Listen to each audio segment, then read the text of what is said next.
right now on 5 on your side at 10.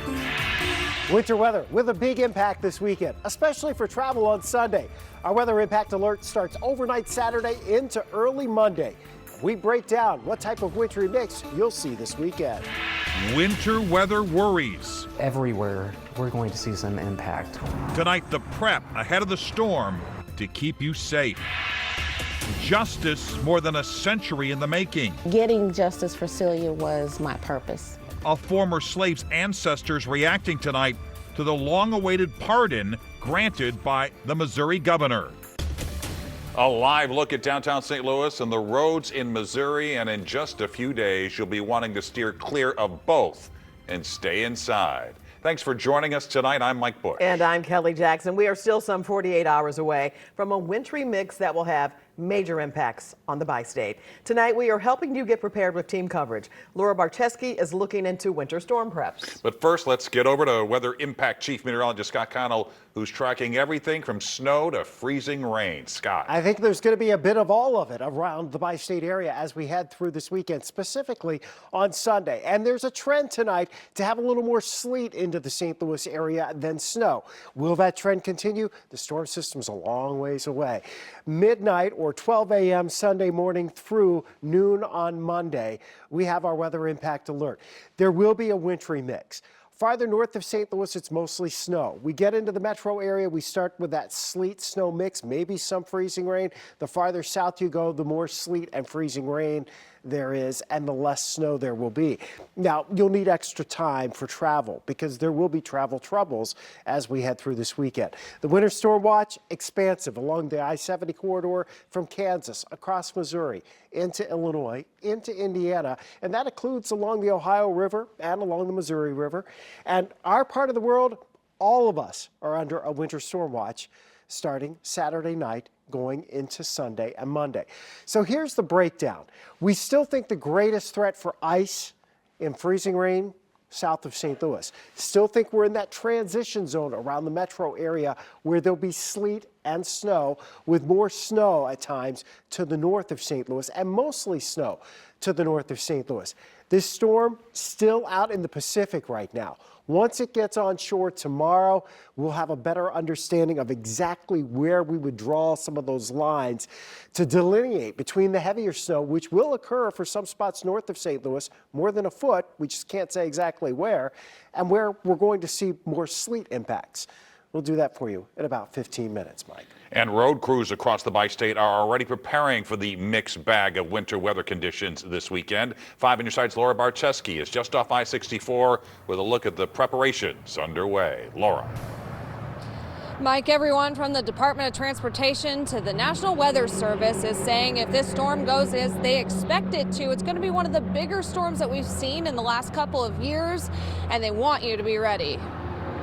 The National Weather Service says the last few winters haven't brought a lot of snow to the bi-state, but the storm system moving in this weekend could have a widespread impact that reaches the East Coast. Some of the amounts that we're seeing that are in some of the model data could top the Groundhog Day 2022. That was February 2nd and 3rd of 2022. St. Louis received almost 7 inches of snow that time. Columbia was almost 10 inches. Meteorologist Jared Maples says with the freezing rain, sleet, and snow combination, they're particularly concerned about ice on power lines and the roads. There's kind of this false perception that if I have four-wheel drive, I can drive on ice. Completely false. There is no traction on the freezing rain. The Illinois Department of Transportation says they're still dealing with staffing challenges and are trying their best to put their resources in the right place. If the forecast holds, I don't think the folks from the south will be able to help us much because they'll be dealing with freezing rain. So now if the setup is north of us gets heavier snow, we're preparing as if we're going to be on an island and have to handle this ourselves. Maples says the last significant ice storm was in 2009, where some areas received an inch of ice. But when you get that type of weight, that water weight that is sticking to the tree branches, and you start to add wind, especially in those cases, you're talking about tree limbs down, power lines down. That could be power outages that could last days in some cases. They say single-digit temperatures right after this storm will make whatever precipitation we do get stick around for a while and even refreeze, which can cause issues for road crews and drivers. The challenge will be real, and the mobility will be compromised at points during that event. Now, the National Weather Service says right now, if you need to get out and go do some errands, go grab some groceries or whatever, that Saturday is looking like during the day might be your last day to do that. But stick with our team. We're going to take you through this storm all the way. Reporting live in St. Louis, Laura Barcheski, 5 on your side. Yeah, our team of weather impact meteorologists will be here around the clock to help you navigate this winter storm. They'll keep updating the forecast on air on KSDK.com and on the 5+ streaming app. And you can also text the word weather to 314-425-5355. And we're going to send that weather impact forecast straight to your phone. Right now, a local nonprofit is working to honor a pregnant mother who was allegedly murdered by her boyfriend. Brianna Johnson was found shot and killed back in October. She was 4 months pregnant with twins. Daryl Tyson Jr. is now charged with 3 counts of first-degree murder. Johnson had previously reached out to domestic violence advocacy group JDASA for help. The group is now working to introduce a bill called Brianna's Law to help others. We hope this will mitigate future occurrences like this. Of course, we can't help Brianna now, but we can help the next person. Tyson has claimed he was acting in self-defense. He's being held on a $1 million cash-only bond. A bond hearing is set for next week. Tonight, a 19-year-old faces felony murder charges in connection to the shooting death of a teen in Belleville. Police say Jalen Given shot 16-year-old Hayden Chrislam in October during a fight over drugs. The teen died from his injuries last week. And we are learning what caused a Webster Groves police car to crash into the front porch of a house on Christmas Eve. Police tell us an officer suffered a medical emergency, causing him to drive off the road. He was taken to the hospital and is recovering at home. No one inside the house was hurt. Hours ago, an appeals court backed a judge's ruling giving the governor the power to appoint the St. Louis County prosecutor. Governor Mike Parson and County Executive Sam Page have been battling over who gets to pick the new prosecutor after Wesley Bell was elected to the House of Representatives. Today's ruling clears the way for Parson's pick Melissa Price Smith to be sworn in tomorrow morning. 5 on your side political analyst Anita Mannion says a clean transfer of power is crucial for this office. It's really important that these offices are run efficiently and effectively. They need to prosecute wrongdoing. They need to support families and others who are victims of crimes. And so it's really important not only for how our city runs, but for faith in government. Page plans to appeal today's ruling to the state Supreme Court. Right now, you're taking a live look over the Capitol building where former county prosecutor Wesley Bell is set to be sworn into the House of Representatives tomorrow. However, growing tension in Congress could delay the ceremony. It could, at least. House Speaker Mike Johnson is up for re-election, but there are around a dozen Republicans who claim to be undecided, and at least one representative says he won't vote for him. Johnson can't lose more than one GOP vote. No official business can be conducted without a House Speaker. Bell says he's still ready to work for Missouri, regardless of what happens tomorrow. We're going to work with fellow Democrats, but we're also, when the opportunity arises, reach across the aisle and work with whomever wants to get things done for this region. Donald J. Trump. President-elect Donald Trump endorsed Johnson this week. Johnson says he expects to have enough votes to remain House Speaker. New tonight, righting a wrong from Missouri's dark past. Before leaving office, Governor Mike Parson decided to posthumously pardon a 19-year-old slave. Celia Newsom was executed for killing her slave master after he sexually abused her. As 5 on your side's Brent Solomon explains, Celia's descendants fought to make this pardon possible. Although you can't change history, you can create new chapters. To right historic wrongs. Meet Pamela Westbrooks Hodge of St. Louis County. Celia's daughter, who came to St. Louis, from whom I descend, and many of her children are buried just down the street in Greenwood Cemetery, historic African-American Greenwood Cemetery. Her great-great-grandmother was Celia Newsom, a slave purchased at 14 years old here in Fulton County, Missouri, some 100 miles west of St. Louis. 5 years later, Celia would be executed for killing her slave master after he sexually abused her. That story pulls on anybody's heartstrings, right? It's why she's been on a mission. Since the summer of 2024, Westbrooks Hodge and her relatives strategized on how to get Celia's 1855 murder conviction overturned. This book includes some 20 letters of support. The city of St. Louis, the city of Fulton, every state historical society you can think of, the Fulton Human Rights Commission, every one of those groups stood in the gap for Celia and said this should never have happened and we need to right this wrong. Back in September, the family presented it to the governor for consideration. 3 months later, they received this letter from Governor Mike Parson. After examination of the application and the facts relevant thereto, I hereby grant to Celia Newsom a full pardon from the above conviction. This brave woman who took a stand, who said no more, you will not abuse me anymore. This woman, because of what she endured, is the reason I exist. Brent Solomon, 5 on your side. The family is working to get a law passed to preserve Celia's history through humanity education in state classrooms. They also hope to erect a monument in her honor and have the land where she lived designated on the Registry of Historic Places. New developments in 2 deadly attacks. It was premeditated and an evil act. Tonight, authorities in New Orleans and Las Vegas unveil more about the suspects in both tragedies. A family's fight for change given a win on Capitol Hill. He's a tough son of a gun. He's a fighter. The new law protecting college students after one Mizzou student's devastating experience. Some college students may have to adjust plans to head back to campus this weekend. Why this isn't an average weather system and why the impacts are likely to linger into next week. Tonight, we're getting new information in the deadly terrorist attack in New Orleans. The FBI now saying they believe the suspect acted alone. Officials say Army veteran Shamsuddin Jabbar drove a pickup truck into a crowd of people on Bourbon Street early New Year's morning. 14 people were killed, dozens of others were injured. Police say he made multiple posts on Facebook before the attack showing support for the terrorist group ISIS. Today, officials reopened historic Bourbon Street to tourists.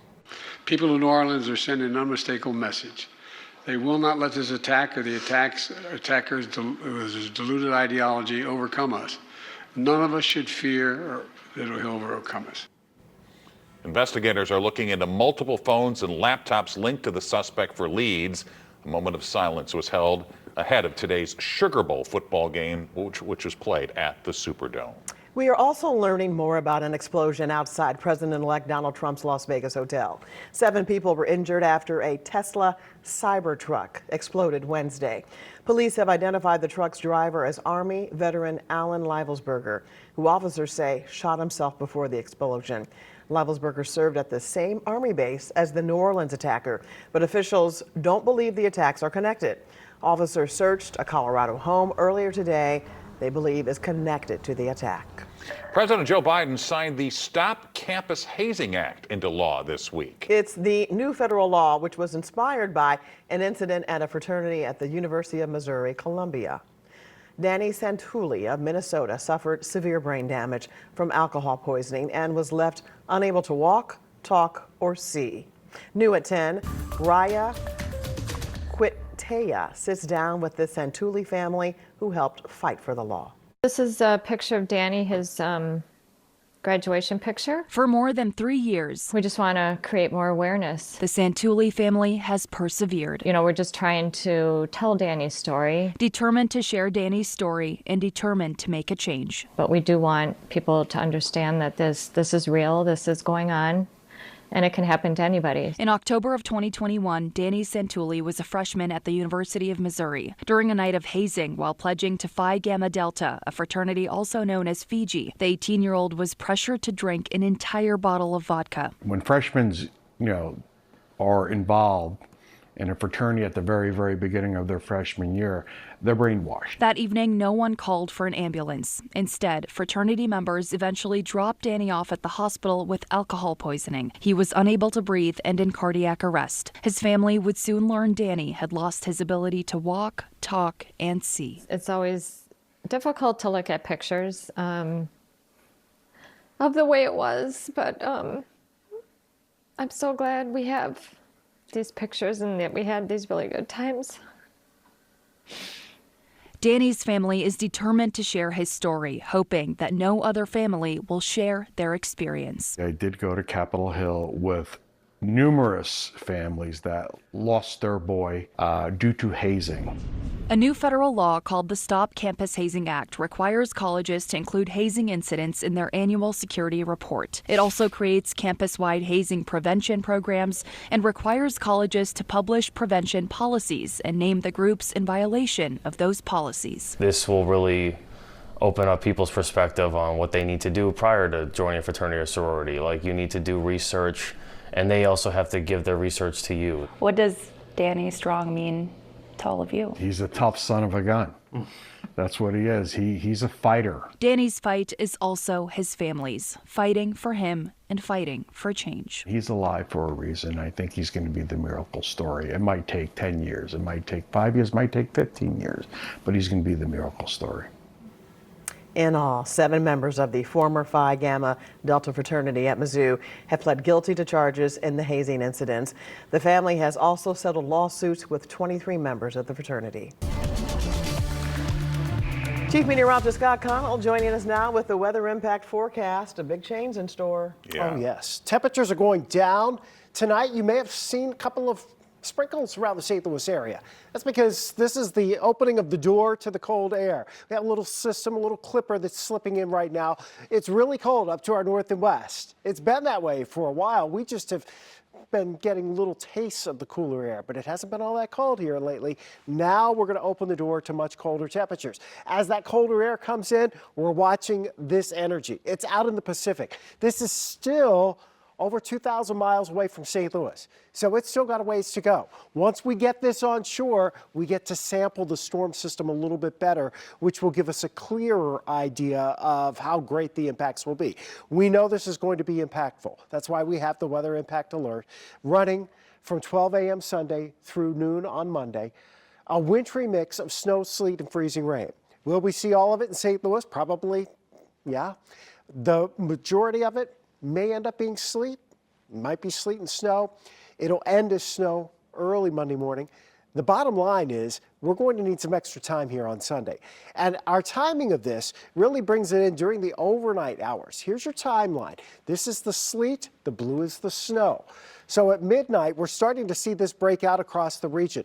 Notice the sleet area, the purple, showing up around the metro, down into Jefferson County, down into Franklin County, and then across our southern counties here, Reynolds County, back in towards Fredericktown. That's mostly freezing rain.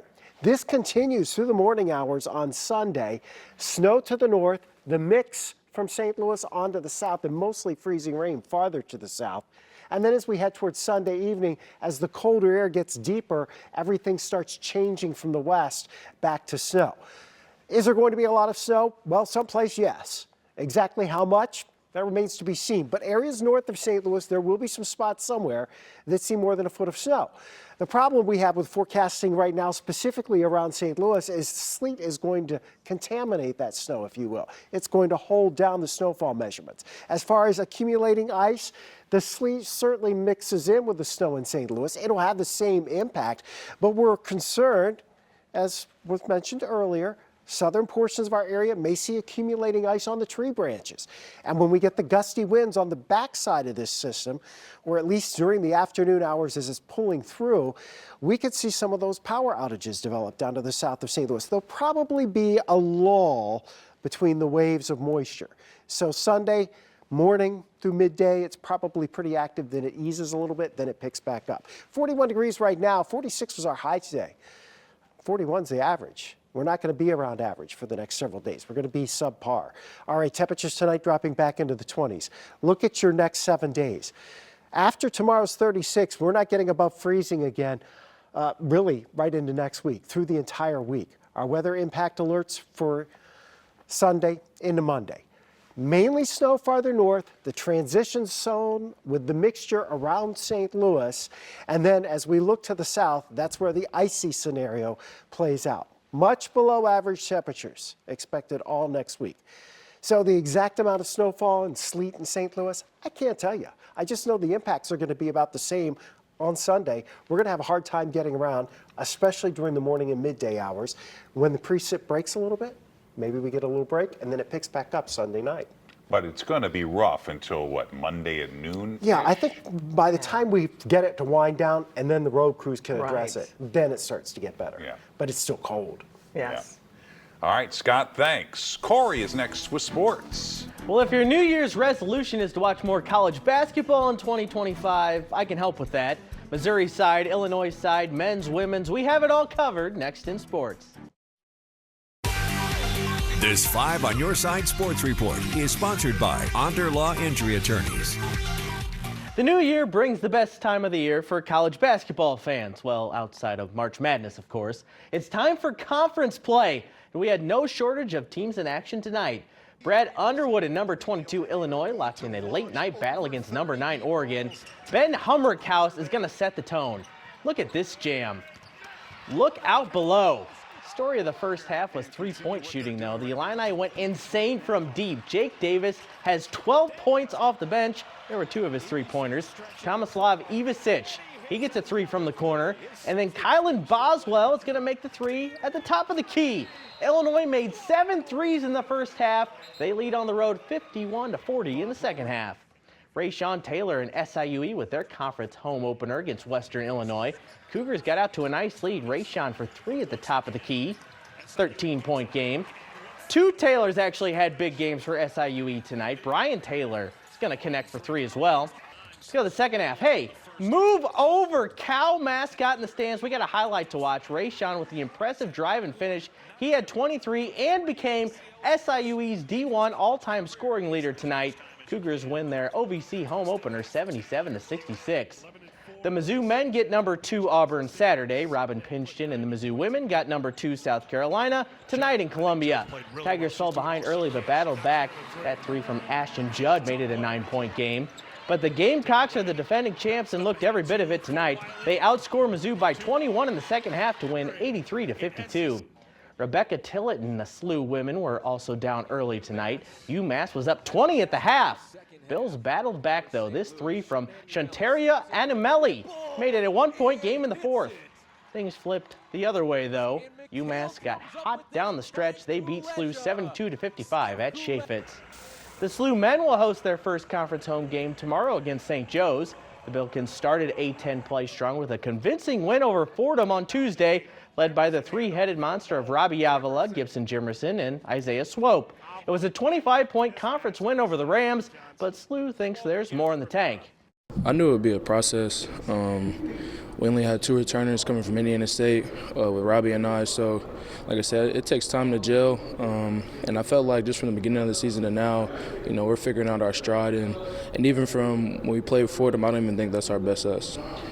Jim Montgomery said it best on Tuesday night. The Winter Classic win over Chicago may have just been good for 2 points in the standings, but it was much more than that. It was an emotional high. Now the team has had a couple of days to come down from that high. They were back on the ice this morning at Centene. The Blues begin 2025 3 points out of a playoff spot. They host Ottawa tomorrow night and have been focusing on turning the page from the whirlwind at Wrigley. It's just making sure you got your, re-energized. It's emotional toll. It was a big event. It was a great event. Wrigley Field was awesome. Our fans were awesome, and the players went out and played like they loved it. Today was about just getting back to work, getting back to normal, and refocusing on Ottawa tomorrow. The UFL schedule is out today for 2025. Here's a look at the games for the Battlehawks. They'll host 6 home contests at the Dome in 2025. 2 of them will be Friday night battles. The home opener will be against the San Antonio Brahmas on Sunday, April 6th. Former St. Louis City SC head coach Bradley Carnell has a new home. Today, the Philadelphia Union officially named him as their head coach. You remember City fired Carnell in the middle of this past MLS season. Last year, Philadelphia finished 12th place in the Eastern Conference. That's the same spot City SC occupied in the Western Conference. We were talking, somebody who definitely doesn't have watch more college basketball as their resolution is Frank Cusimano. Yeah, Frank Cusimano. I don't think he can watch any more. Can he watch any more than that? He can't. So the Blues, they looked really good against the Blackhawks, but we have to remember the Blackhawks are not exactly the best team in the NHL. It's hard not to be fired up after watching the Winter Classic, but then you remember just how bad the Blackhawks are maybe the worst team in the NHL, but things trending up for the Blues no matter what. Yeah, no matter what, no matter how you slice it. Yeah, that's right. Thanks, Corey. Thank you, Corey. Scott's final forecast after the break. You're going to be busy this weekend, Scott. Yeah, we are. And it looks like it's going to be an active weekend weather-wise with our weather impact alert starting during the overnight hours Saturday into Sunday when that snow to a wintry mix of sleet and snow transitions probably to more sleet for a while during the morning in St. Louis on Sunday and then back to snow by Sunday night and ending early on Monday. The impacts are still going to be the same. Bad travel on Sunday into Sunday night. Everything you want to know on 5+ with an extended weather forecast. And there you have it, 5 on your side at 10. And of course, we are always streaming on 5+. Start your day with Today in St. Louis at 4 a.m.